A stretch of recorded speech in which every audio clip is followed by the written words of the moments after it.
American people have been strong and unwavering in their support, and Democrats and Republicans in Congress have stood together.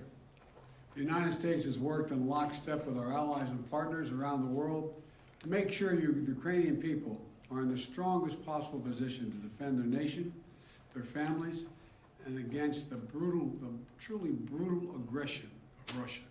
I haven't seen the likes of this in a long time. The United States and Europe are fully united.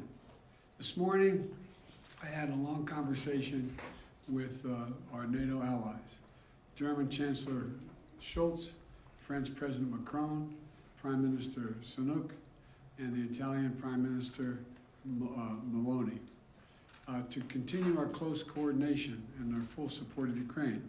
Because you all know I've been saying this for a long time. The expectation on the part of Russia is we're going to break up. We're not going to stay united. But we are fully, thoroughly, totally united. With spring approaching, Ukrainian forces are working to defend the territory they hold and preparing for additional counteroffensives. To liberate their land, they need to be able to counter Russia's evolving tactics and strategy on the battlefield in the very near term. They need to improve their ability to maneuver in open terrain, and they need an enduring capability to deter and defend against Russian aggression over the long term.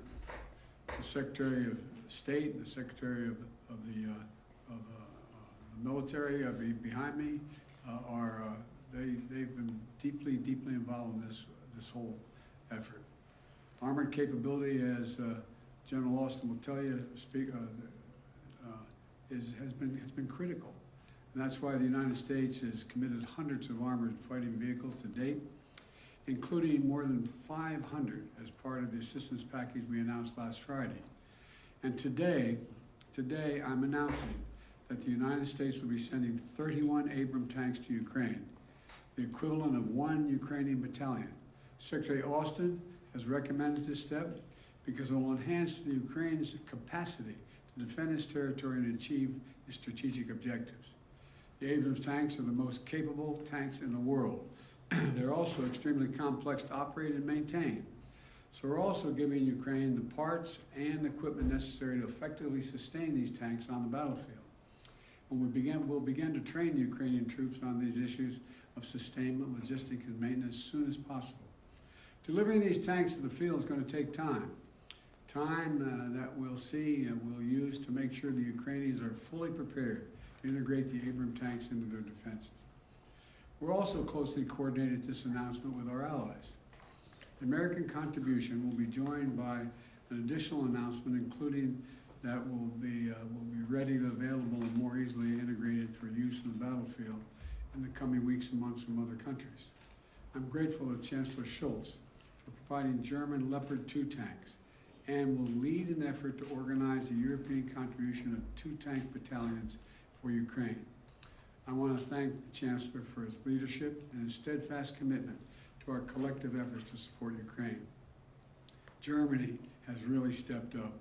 The Chancellor has been a strong voice for unity, a close friend, and for the level of effort we're going to continue. Supporting Ukraine's ability to fight off Russian aggression to defend its sovereignty and territorial integrity is a worldwide commitment. Not just it's a worldwide commitment. Last week, in Germany, Secretary Austin convened the Ukraine Defense Contact Group for the 8th time. This group is made up of some 50 nations, each making significant contributions of their own to Ukraine's integrity. Each fully committed to making Ukraine remain strong and independent and able to defend itself against Russian threats and violence. I want to thank every member of that coalition for continuing to step up. The UK, the United Kingdom, recently announced that it's donating Challenger 2 tanks to Ukraine. France is contributing AMX-10s, armored fighting vehicles. In addition to the Leopard tanks, Germany, like the United States, Germany is also sending a Patriot missile battery. The Netherlands is donating a Patriot missile and launchers. France, Canada, the UK, Slovakia, Norway, and others have all donated critical air defense systems to help secure Ukrainian skies and save the lives of innocent civilians who are literally the target of Russia's aggression. Poland is sending armored vehicles. Sweden is donating infantry fighting vehicles. Italy is giving artillery. Denmark and Estonia are sending howitzers. Latvia is providing more Stinger missiles. Lithuania is providing anti-aircraft guns. And Finland recently announced its largest package of security assistance to date. You may remember I was asked a while ago what I think was going to happen. And I said, I let Putin know. He thought that he's going to end up with the Finlandization of Europe. Well, he's got the NATOization of Finland. He's gotten something that he never intended.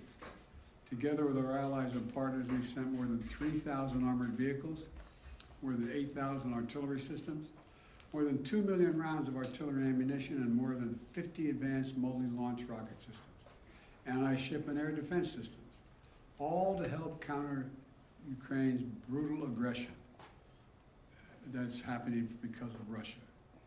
And look, today's announcement builds on the hard work and commitment from countries around the world, led by the United States of America, to help Ukraine defend its sovereignty and its territorial integrity.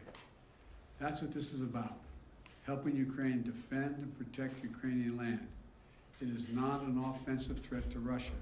There is no offensive threat to Russia.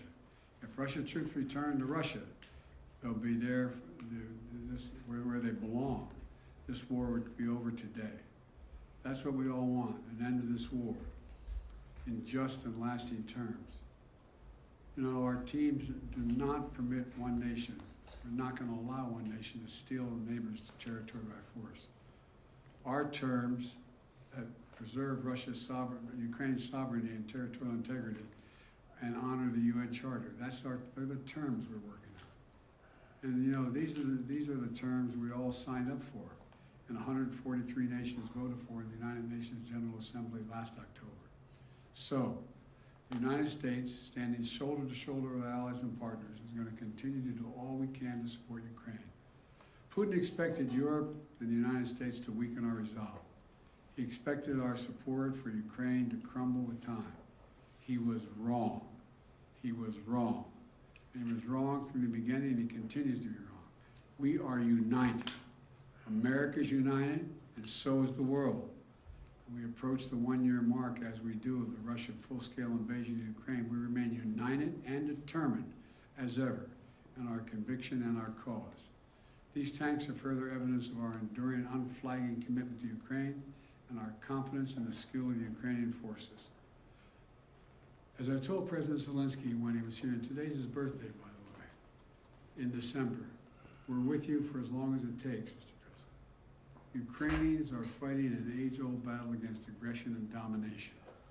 It's a battle Americans have fought proudly, time and again. And it's a battle we're going to make sure the Ukrainians are well equipped to fight as well. This is about freedom. Freedom for Ukraine. Freedom everywhere. It's about the kind of world we want to live in, the world we want to leave to our children. So may God protect the brave Ukrainian defenders of their country and keep the flame of liberty burning bravely as we can. Thank you. Mr. President, why are you taking this decision now? Did Germany force you to change your mind on sending tanks? Germany didn't force me to change your mind. We wanted to make sure we were all together. That's what we're going to do all along. And that's what we're doing right now. Thank you. Mr. President, any response to the Pence disclosures of classified documents? Sir, are the searches of your homes completed? Mr. President, when is Jeff Zients starting as your next chief of staff? Will you search for Hobith?